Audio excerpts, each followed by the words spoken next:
زال و سیمرغ. در زمانهای قدیم پهلوانی بزرگ به نام سام فرمانروای زابلستان بود. سالها در آرزوی داشتن فرزندی بود تا اینکه سرانجام خداوند پسری به او عطا کرد. اما با دیدن نوزاد شادی سام به حیرت و ترس تبدیل شد. موهای کودک همچون برف سفید بود. سام از ترس سرزنش دیگران و با این باور که این نشانی بد است تصمیمی هولناک گرفت. او دستور داد تا نوزاد را که زال نامیدند به کوه البرز ببرند و در آنجا رها کنند تا از بین برود. زال کوچک در تنهایی و سرمای کوهستان رها شد. در همان نزدیکی سیمرغ پرنده افسانه‌ای و باشکوه آشیانه‌ای داشت. سیمرغ که برای یافتن غذا برای جوجه‌هایش پرواز می‌کرد، صدای گریه نوزاد را شنید. دل سیمرغ به رحم آمد. او به آرامی به سمت نوزاد پایین آمد، او را با چنگال‌های نیرومند اما مهربانش برداشت و به آشیانه گرم و امن خود در بلندترین نقطه کوه برد.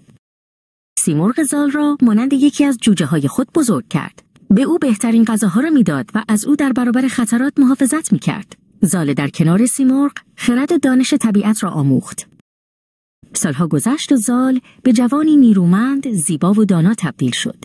او در پناه سیمرغ زندگی آرامی داشت، اما در قلبش همیشه کنجکاو دنیای انسانها بود.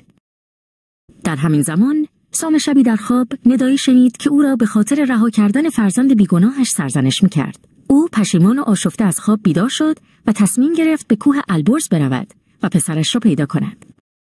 سیمرغ که از آمدن سام آگاه بود، حقیقت را برای زال فاش کرد. او به زال گفت که فرزند یک پهلوان بزرگ است و پدرش برای بردن او آمده است. هنگام وداع، سیمرغ پری از بالهای جادویی خود را به زال داد و گفت: این پر را همیشه با خود داشته باش. هرگاه در سختی و خطری بزرگ گرفتار شدی، آن را در آتش بینداز و من فوراً به یاریت خواهم شتافت.